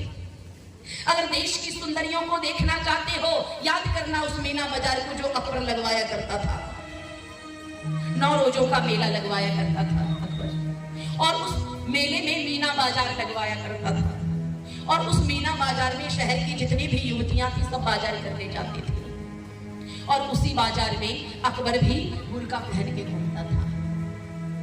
अकबर भी बुर्का पहन के घूमता था और जो उसके मन को भा जाती थी उसे अपने हरम में लेकर चला जाता था। कहते हैं एक दिन दुर्भाग्यवश उसने किरणमयी के हाथ को पकड़ लिया, और ये किरणमयी कौन थी? शक्ति सिंह की बेटी, महाराणा प्रताप की भतीजी। कहते हैं किरणमयी के हाथ को पकड़ लिया और खींचकर अपने कक्ष में ले गया, और जब तक वो होश संभालती तो देखती है कि अरे बुर्के के पीछे तो अकबर है, बुर्के के पीछे अकबर है। अकबर कालीन पर खड़ा था और कालीन के बाहर किरणमयी खड़ी थी। क्षणिक भर भी नहीं सोचती, कालीन को अकबर के पैरों के नीचे से खींचती है और जमीन पर धड़ाम से अकबर गिरता है, और कमर से खंजर निकालकर अकबर के सीने पे चढ़ जाती और कहती दुष्ट तेरी इतनी हिम्मत तूने मेरे अस्मत पर हाथ डालने का प्रयास किया, दुष्ट तेरी इतनी हिम्मत तूने मेरे अस्मत पर हाथ डालने का प्रयास किया, आज मैं तुम्हारे प्राण ले लूंगी। वो अकबर हाथ जोड़ने लगता है, बहन मुझे माफ कर दे, मुझसे गलती हो गई, बहन मुझे माफ कर दे, मुझसे गलती हो गई, मुझसे अपराध हो गया। मेरी बहनों इतिहास को अब तक इस बात का दुख है, काश वो खंजर उस दिन किरणमयी ने अकबर के सीने में भोंक दिया होता तो आज हमारे देश की बेटियां लव जिहाद का शिकार ना हुई होती, आज श्रद्धा के 35 टुकड़े ना हुए होते। अरे एक श्रद्धा को टीवी में दिखाया जाता है, ऐसी हजारों श्रद्धा लव जिहाद का शिकार होती जा रही है।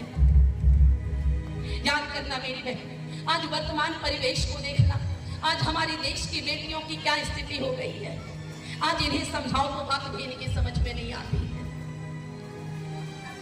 अगर इन्हें समझाओ तो इनके पल्ले बात नहीं पड़ती है। डायलॉग मारेंगे लव इज ब्लाइंड, प्यार अंधा होता है, और समझाओ तो कहेगी प्यार में जंग में सब जायज है। मेरी बहनों जब अंधे होके प्यार करोगे ना तो तुम्हारे 35 टुकड़े ही होंगे, अगर अंधे होके प्यार करोगे ना तुम्हें जिंदा जलाया जाएगा, अगर अंधे होके प्यार करोगे ना तो तुम्हें पत्थर से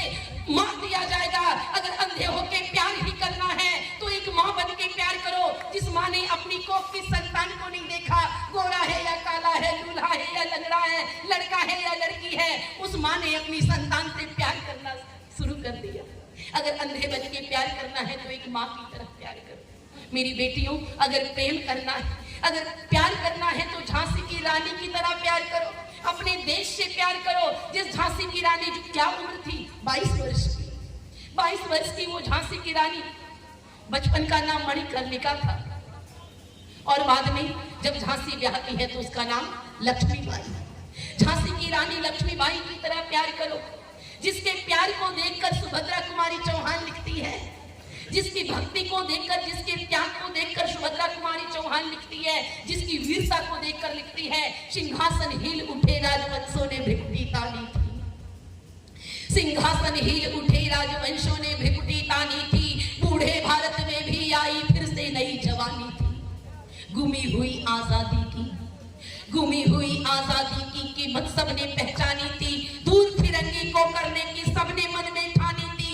चमक उठी सन 57 की वह तलवार पुरानी थी। बुंदेले हर बोलो के मुंह हमने सुनी कहानी थी। अरे खूब लड़ी मर्दानी वह तो झांसी वाली रानी थी। खूब लड़ी मर्दानी वह तो झांसी वाली रानी थी। अगर प्रेम करना है तो ऐसा प्रेम करना, अगर वास्तव में अपना चुनाव करना है तो ऐसा चुनाव करो जो इतिहास में तुम्हारा नाम स्वर्णिम अक्षरों में हो। लेकिन आज जो झांसी की रानी अंग्रेजों को गाजर मूली की तरह कतर रही थी, दांतों में लगाम पीठ पर दत्तक पुत्र दामोदर पंत को बांधी और दोनों हाथों में तलवार लेके अंग्रेजों को गाजर मूली की तरह कतरते चली गई, आज ये टिकटॉक पे ठुमका लगा रही है। क्यों जी? आज ये रील्स बना रही है। मेरी बेटियों, अगर परिवर्तन नहीं लाया ना, नहीं सुधरोगे तो मिट जाओगे ए हिंदुस्तान वालों।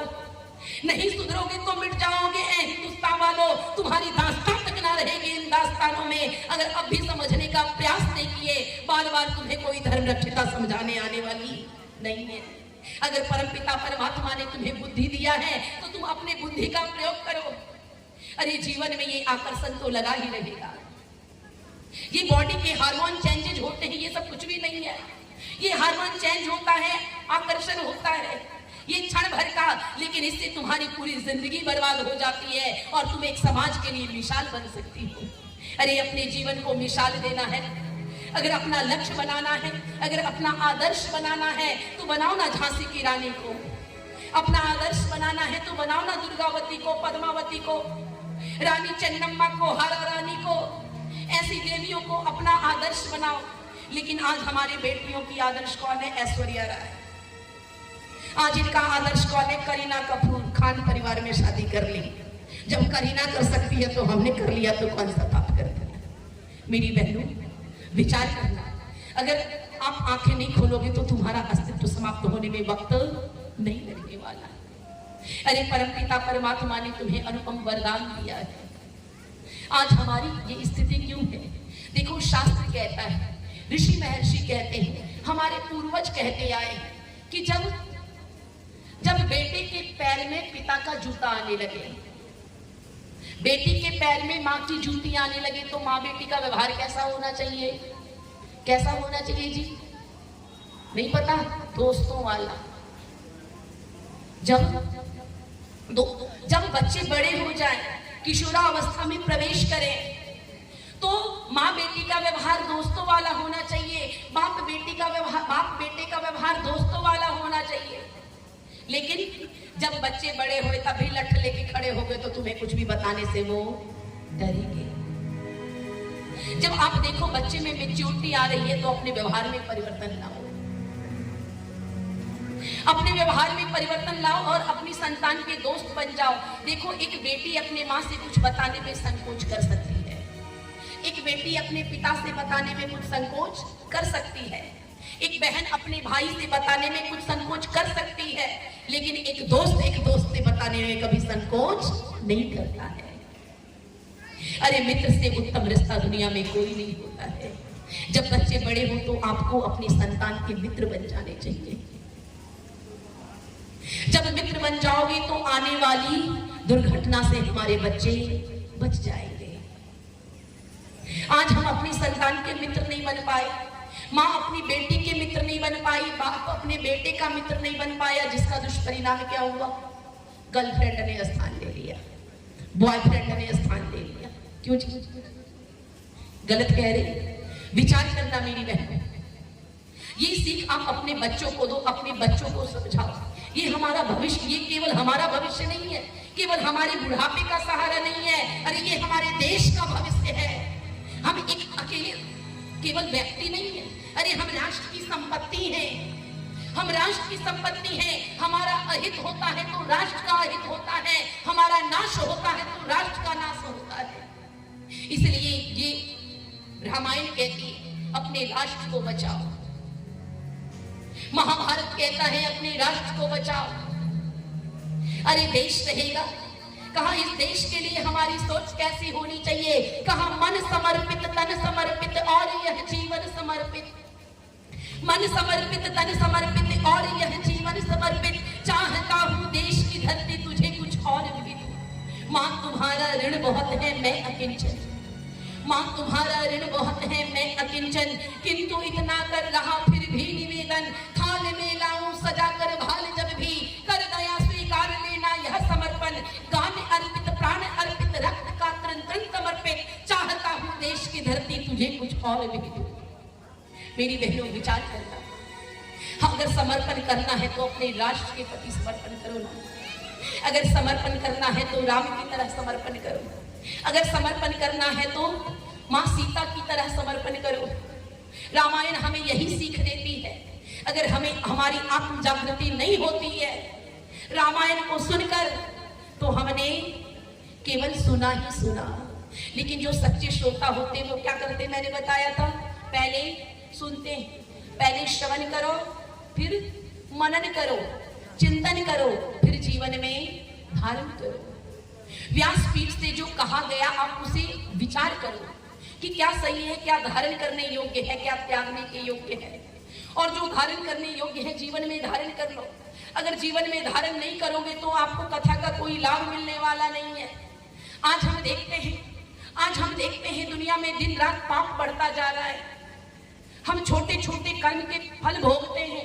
आज हमारी संतान राम जैसी क्यों नहीं हो रही? क्योंकि हमने खुद को कौशल्या जैसा नहीं बनाया, हमने खुद को दशरथ जैसा नहीं बनाया, इसलिए आज हमारी संतान राम जैसी नहीं हो रही। पिता से पूछो, अगर एक शराबी पिता से भी पूछो कि बेटा कैसा चाहिए तो उत्तर मिलेगा राम जैसा।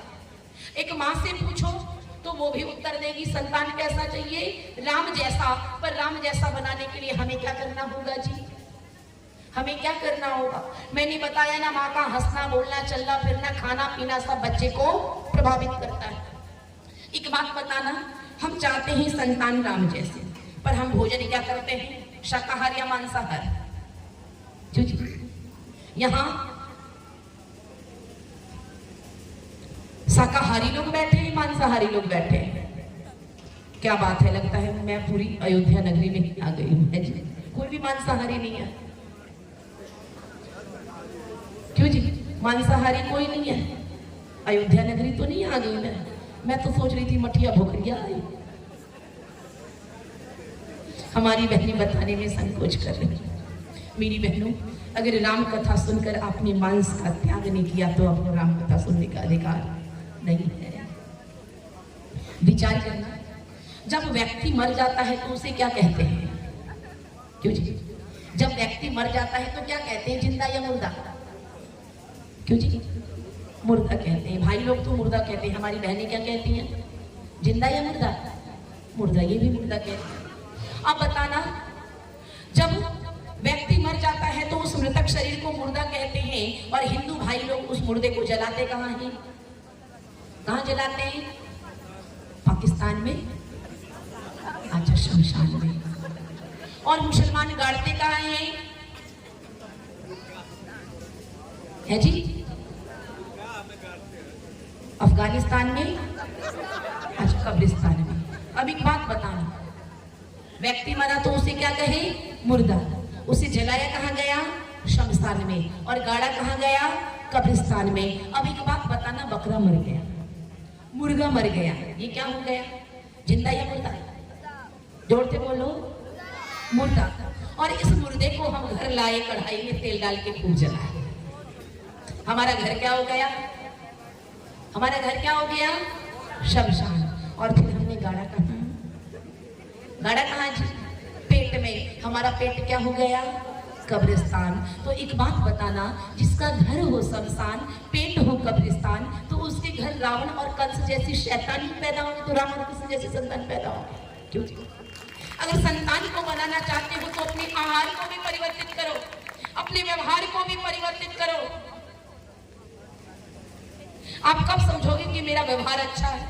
कभी हमें पता नहीं होता, हमें हमारी अच्छाई, हमारे गुण हमें खुद नहीं पता होते हैं। हमारे भाई साहब यहाँ बैठे हैं गुप्ता जी, बार बार हमें कहते रहेंगे दीदी आप बहुत अच्छी कथावाचिका है। मैं कहती भैया मेरी नौकरी लगने वाली है, मैं नौकरी कर लूं आराम वाला जीवन होगा। तो कहते नहीं आप बहुत अच्छी कथावाचिका है, आपको पता नहीं, आपको अपनी कीमत नहीं पता है। जोहरी को हीरे की परख होती है। आपको नौकरी नहीं करने दूंगा, आप कथावाचक बनो। और कितने लोगों का आपसे कल्याण होगा, कुछ भी कर लो मैं नौकरी नहीं करने दूंगा, बार बार ये मुझे कहते हैं। कभी कभी हमें गुणों का हमें खुद ही पता नहीं होता कि हमारे अंदर क्या गुण है। आप कब समझोगे कि आपका व्यवहार अच्छा है? कहा मैंने कल भी बताया था, कल मैंने क्या बताया था कि अगर आपके बच्चे आपसे कहे माँ आप बहुत अच्छी हो, तो मत समझना आप बहुत अच्छी हो सकता है बच्चों का स्वार्थ बोल रहा हो। अगर आपके पति आपसे कहते हैं आप बहुत अच्छी हैं, तो भी मत मानना कि आप बहुत अच्छी हैं, हो सकता है इनका प्रेम बोल रहा हो।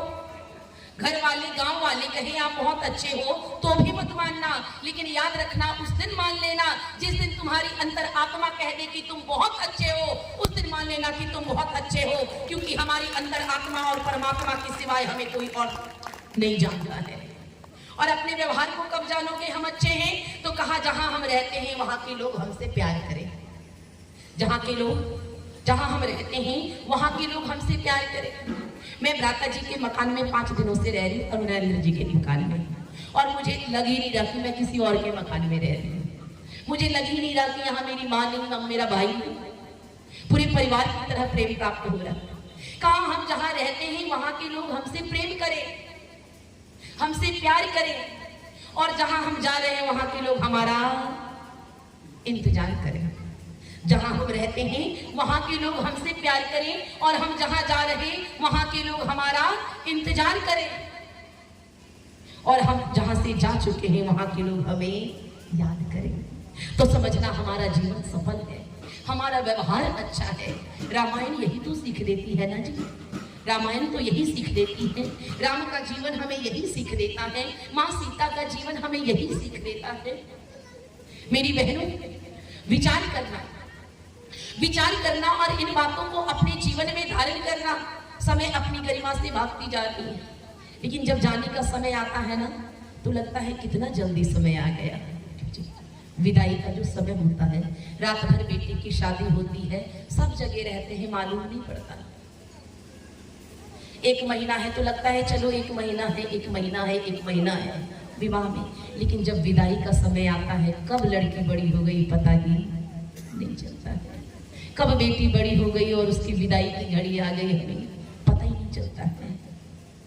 मेरी बहनों, विचार करना, जो आया है उसे एक ना एक दिन जाना है, और बेटियां हमेशा अपने पिता के घर अच्छी भी नहीं लगती है। ज्यादा दिन रह जाए तो गांव वाले ही पूछने लगेंगे बेटी जा नहीं रही है, क्या बात है। ये दुनिया की रीत है। मेरी बहनों, विचार करना, हम देखते ही रामायण हमें क्या सीख देती है, वेद हमें क्या कहता है। वेद का एक मंत्र कहता है, ध्यान से सुनो, वेद का एक मंत्र कहता है तुम्हारा त्याग कैसा हो, तुम्हारा त्याग कैसा हो, तुम्हारी प्रार्थना में कैसी पुकार हो, तुम्हारी जो पुकार है, तुम जो भगवान को पुकार रहे हो, उस पुकार में कैसा त्याग हो। तो वेद माता कहती है तुम्हारी प्रार्थना में वो पुकार हो, तुम्हारी प्रार्थना की पुकार में वो त्याग हो जो एक बेटियां त्याग करती है, जो एक मां त्याग करती है, जो एक बहन त्याग करती है। अब पुरुष लोग सोचते होंगे कि ये कौन सी चीज त्याग करती है, ऐसा क्या त्याग करती है जो मेरा नाम नहीं लेके इनका नाम लिया गया है। मेरे भाई, मेरी माताओं, विचार करना, एक नन्ही सी कली एक नन्ही सी कली अपने पिता के आंगन में जन्म लेती है। एक नन्ही सी चिड़ैया अपने पिता के आंगन में जन्म लेती है और चहचहाकर पूरे आंगन को गुंजायमान करती है। क्यों जी? ये बेटियां तो चिड़िया की तरह ही होती है ना, हमेशा यहाँ नहीं रहती, एक दिन फुर हो जाती है। कहा ये जो बेटियां होती हैं अपने पिता के आंगन में जन्म लेती है, चहलकदमियों से पूरे आंगन को गुंजायमान करती है, मेरा मेरा कहते थकती नहीं है। अगर भाई आए और पिता को पकड़ के कह दे कि मेरे पिताजी हैं, तो बेटी क्या करती है? नन्ही सी बिटिया तुरंत खींच के हटाती और पिता के सीने से चिपट जाती है और कहती है नहीं, ये तुम्हारे पिता नहीं है, मेरे पिता है। अगर भाई माँ के लिए कह दे तो माँ से भी खींच के हटाते, ये मेरी माँ है। अगर भाई को कोई दोस्त चोट पहुंचा दे, खेल खेल में, बच्चों में लड़ाई होती है, खेल खेल में अगर चोट पहुंचा दे तो वो तुरंत भाई के दोस्तों से लड़ जाती, तूने मेरे भैया को कैसे मार दिया। क्यों होता है ना। कहा ये बेटियां एक अपने पिता के आंगन में खेलती है, मेरा मेरा कहते थकती नहीं, मेरा घर, मेरे पिता, मेरी माँ, मेरा भाई। लेकिन जब दूल्हा घोड़े पे सवार होकर बारात लेकर आता है, अरे तब वो अपनों को त्याग कर किसी और का घर बसाने चल देती है। ये बेटियां ये त्याग करती है, ये बेटियां कैसा त्याग करती है।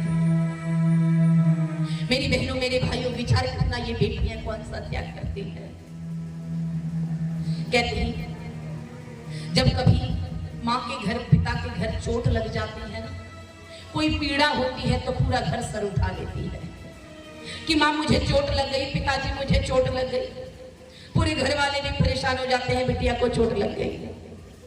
अभी बांसगांव गई थी मैं थोड़े दिन पहले, तो सिकंदर जी भ्राता जी यहाँ खड़े, इनकी बिटिया है, उसके घुटने में थोड़ा सा चोट लगा, वो पूरे गांव में घूम घूम के दिखा रही, अम्मा चोट लग गई, दीदी चोट लग गई, बुआ चोट लग गई। कहा बेटियां होती ही ऐसी है, जब पिता के घर चोट लगती है तो पूरा घर सिर उठा लेती, माँ मुझे चोट लग गई, पिताजी मुझे चोट लग गई।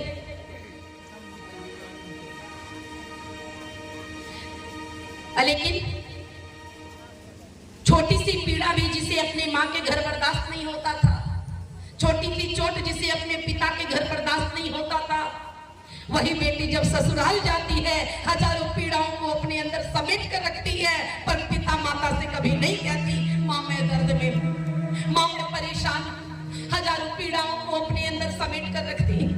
ये बेटियां ये त्याग करती, ये बेटियां कैसा त्याग करती, ये बेटियां कैसा त्याग करती हैं। जब माँ के घर भूख लगती, कहती माँ मुझे भूख लगी है, और माँ गरम गरम रोटी सब्जी बनाकर बेटी को खिलाती है। क्यों? क्योंकि बेटी को ठंडा खाना नहीं पसंद है। और वही बेटी जब ससुराल जाती, वही बेटी जब ससुराल जाती, सबको भोजन बनाकर खिलाती और ठंडा बचा हुआ भोजन ईश्वर का दिया हुआ प्रसाद मानकर स्वीकार करती है। कभी घर वालों से शिकायत नहीं करती है, कभी अफसोस नहीं करती कि मुझे ठंडा खाना खाना पड़ता है। मेरी बहनों ये बेटियां ये त्याग करती हैं। ये बेटियां कौन सा त्याग करती हैं? ये बेटियां कौन सा त्याग करती है? जब लड़के लड़की की कुंडली का मेल होता है, कुंडली मिलाते हैं, जब कुंडली नहीं मिलती तो नाम बदल दिया जाता है। क्यों जी? होता है। जब नाम नहीं मिलती कुंडली में तो नाम बदल दिया जाता है। किसका नाम बदला जाता है? लड़कों का। किसका नाम बदला जाता है? अरे लड़कियों का नाम बदला जाता है। अरे किसी और का घर बसाने के लिए अपने नाम को, अपने अस्तित्व को खत्म करने के लिए तैयार हो जाती है। ये पत्नियां ऐसा त्याग करती है। ये बेटियां कौन सा त्याग करती है? मेरी बहनों विचार करना, मांग हमारा सिंदूर किसी और के नाम का। क्यों बहन? मांग हमारा सिंदूर किसी और के नाम का, माथा हमारा बिंदिया किसी और के नाम का, नाक हमारा नथिया किसी और के नाम का, गला हमारा मंगलसूत्र किसी और के नाम का, हाथ हमारा कंगन किसी और के नाम का, उंगली हमारी अंगूठी किसी और के नाम की, पैर हमारा पायल किसी और के नाम का, पैर की उंगलियां हमारी बिछुआ किसी और के नाम की। इतना ही नहीं, कोख हमारा, तट हमारा और के नाम कर जाती है, ये देवियां ऐसा त्याग करती है। मेरे भाइयों मेरी बहनों, विचार करना, एक कलाकार जब चित्र बनाता है तो नीचे अपना नाम लिख जाता है। एक कलाकार, एक चित्रकार जब चित्र बनाता है तो उस चित्र के नीचे अपना नाम लिख जाता है। एक लेखक एक लेख लिखता है तो उसके नीचे अपना नाम लिख जाता है। एक कवि एक कविता लिखता है तो कविता में अपना नाम डाल देता है। लेकिन ये बेटियां, ये माताएं 9 महीने दर्द सहती हैं, 9 महीने कोख में संतान रखती हैं, प्रसव पीड़ा को बर्दाश्त करती है और वो बच्चा किसी और के नाम कर देती है। ऐसी त्यागमयी देवियों की अगर पूजा ना करो आप, तो आपको दुर्गा पूजा करने का कोई अधिकार नहीं है, आपको सरस्वती पूजा करने का कोई अधिकार नहीं, आपको लक्ष्मी पूजा करने का कोई अधिकार नहीं। मेरी बहनों मेरे भाइयों, लक्ष्मी का वास कहाँ होता है? कहाँ? जिस आंगन की बेटियां हमेशा खिलखिलाती रहती हैं, जिस आंगन की बहुएं हमेशा मुस्कुराती रहती हैं, उसी घर में लक्ष्मी का वास होता है। अरे असली लक्ष्मी तो यही है, असली देवी तो यही है। लेकिन आज हम इन देवियों की पूजा करने को तैयार नहीं हैं। अगर वास्तव में देवियों की पूजा करना चाहते हो मेरी माताओं, मेरे भाइयों, तो ऐसी देवियों की पूजा करो जिसने पूरे समर्पण से तुम्हारे घर को बसाया है, तुम्हारी दुनिया बसाई, तुम्हारे आशियां को बसाया है। अगर ऐसी देवियों की पूजा हम ना कर सके तो हमें देवियों की पूजा करने का कोई अधिकार नहीं है। समय अपनी गति से भागता जा रहा है, समय अपनी गति से भागता जा रहा और विदाई का समय कब आ जाता पता नहीं चलता है। मेरी बहनों मेरे भाइयों, हर बेटी जब अपने पिता के घर से विदा होती है तो हर पिता कुछ ना कुछ देकर विदा करता है। क्यों जी? देकर विदा करता है ना। हर माँ अपनी बेटी को कुछ ना कुछ देकर विदा करती है, हर भाई अपनी बहन को कुछ ना कुछ देकर विदा करता है। तो ये बेटी भी आप सबों से लेकर जाएगी, तो आप लोग देने को तैयार हो? क्यों जी? देने को तैयार हो? चिंता ना करो, आपकी प्रॉपर्टी अपने नाम ना करवाओगी। ये बेटी भी आपसे कुछ ना कुछ लेकर जाएगी और यही मांगूंगी कि इस राम कथा के अवसर पर अपने जीवन की किसी एक बुराई का त्याग कर दो, क्योंकि कोई मनुष्य ऐसा नहीं जिसके अंदर एक भी बुराई नहीं है।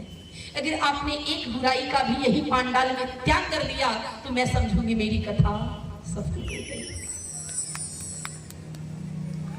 मेरी बहनों, इस समय विदाई का बड़ा जल्दी आ जाता है। आइए चलते चलते इतना ही कहना चाहूंगी।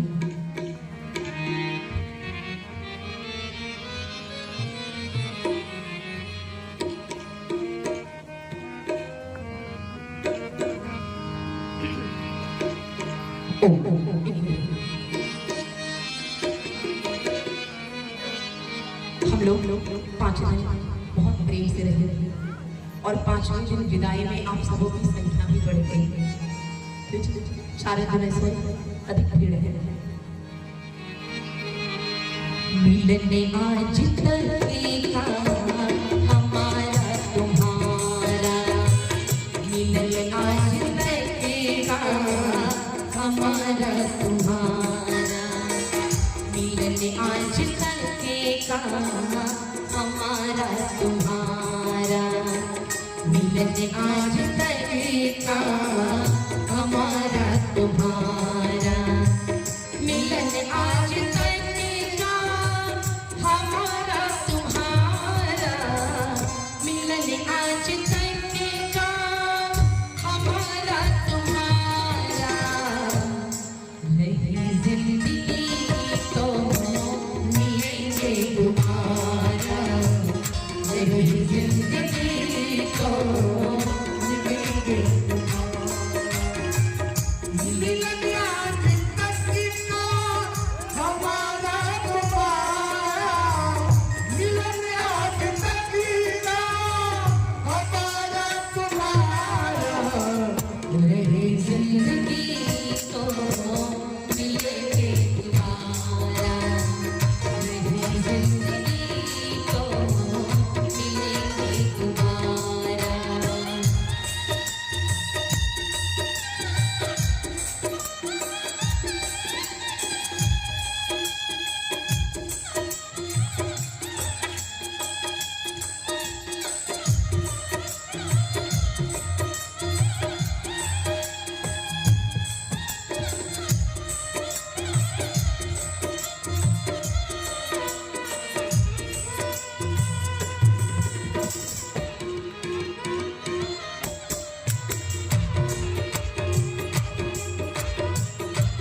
विदाई की जब नाम आई, शुरुआत में जब पूज्य लघुनैंद्र भ्राता जी ने किया तो विदाई शब्द बोलते ही उनकी आंखों से आंसू निकल आए।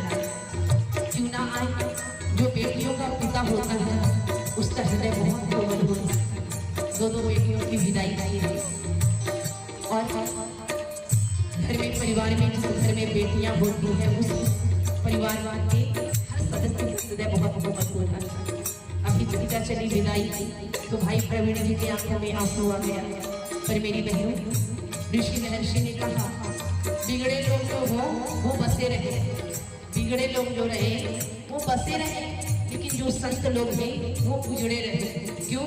क्योंकि बिगड़े अगर बसे रहेंगे तो बिगड़ाहट एक ही जगह रहेगा, अगर संत उजड़े रहेंगे तो जा जाकर सबको सुधारने का काम करेंगे। इसलिए कहा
प्रवीण जी ने विदाई के रूप में मैंने धन नहीं मांगा, विदाई के रूप में मैंने आपकी बुराई मांगी, अपनी बुराई मुझे देकर चले जाना।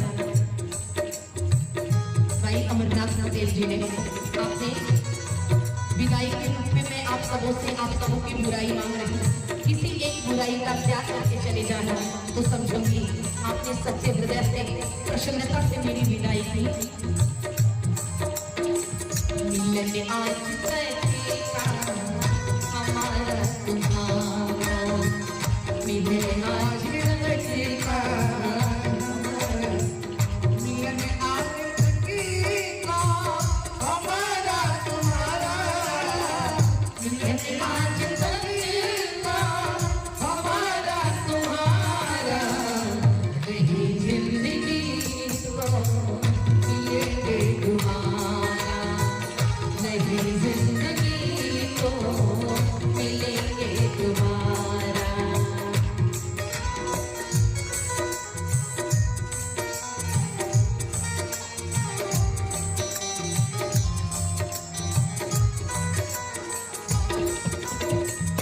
चले परदेश हम परदेशी हो गए। हम तो चले परदेश हम परदेशी हो गए। छूटा अपना देश हम परदेशी हो गए। हम तो चले परदेश हम परदेशी हो गए। छूटा अपना देश हम परदेशी हो गए। सभी भक्तों से मेरा कहना, सभी भक्तों से मेरी कहना। सभी भक्तों से मेरा कहना, धर्म के मार्ग में चलते रहना, धर्म के मार्ग पे चलते रहना। तुम्हें से बिछोड़े ना हमें तो गवाया। तुम्हें से बिछोड़े ना हमें तो गवाया। मिले आज तक का हमारा तुम्हारा। मिलन आज तक का हमारा तुम्हारा।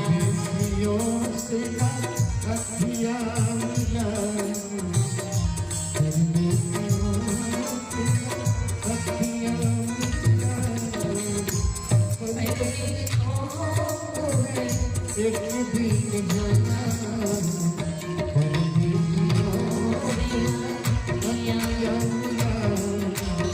तक का हमारा तुम्हारा। मिलन आज तक का हमारा तुम्हारा। मिलन आज तक का हमारा तुम्हारा, मिलन आज तक का हमारा तुम्हारा। नहीं जिंदगी तो मिलेंगे दोबारा। नहीं जिंदगी तो मिलेंगे दोबारा। नहीं जिंदगी तो मिलेंगे दोबारा। राम कथा को भूल न जाना, राम कथा को भूल न जाना। राम कथा को भूल न जाना, इसी से जीवन सफल बनाना, इससे जीवन सफल बनाना। इसी से बनेगा मुकद्दर तुम्हारा। इसी से बनेगा मुकद्दर तुम्हारा। मिलन आज तक का हमारा तुम्हारा। मिलन आज तक का हमारा तुम्हारा।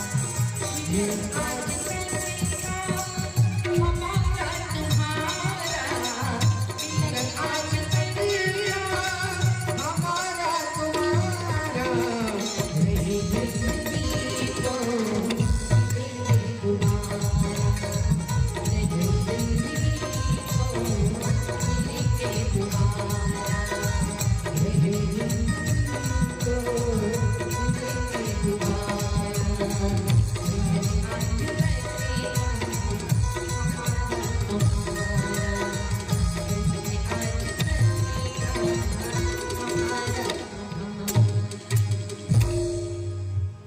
चमन रहेगा तो फूल खिलेंगे जरूर, चमन रहेगा तो फूल खिलेंगे जरूर, और जिंदगी रहेगी तो हम मिलेंगे जरूर, जिंदगी रहेगी तो हम मिलेंगे जरूर। अब हम सब खड़े हो जाएं आने के लिए। अभी आप बैठे रहेंगे। अभी आप अपने जगह पे बैठे रहे। अभी आरती होगी, माइक छोड़ रहा भैया। आरती होगी, इसके बाद से आप लोग अपने जगह पे बैठे रहिए। अभी सब लोग बैठ जाएं थोड़ी देर। आपके आरती के बीच में 10 मिनट का थोड़ा सा कार्यक्रम बस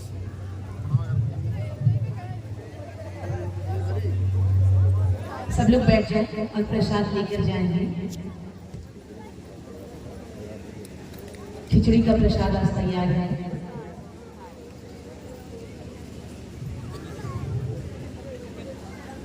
इस बीच में बस केवल अपना अभिनंदन जो हमारे मंच पे इस कथा में उपस्थित है, साथ ही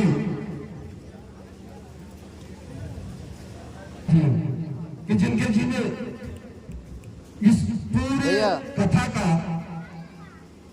जिन्होंने बड़ा सकुशल अपने समाचार पत्रों के माध्यम से समाचार जी आप दोनों को मैं आहूत करना चाहता हूं मंच पे, और बहन जी स्वयं आपके साथ आके आपका सम्मान करेंगी।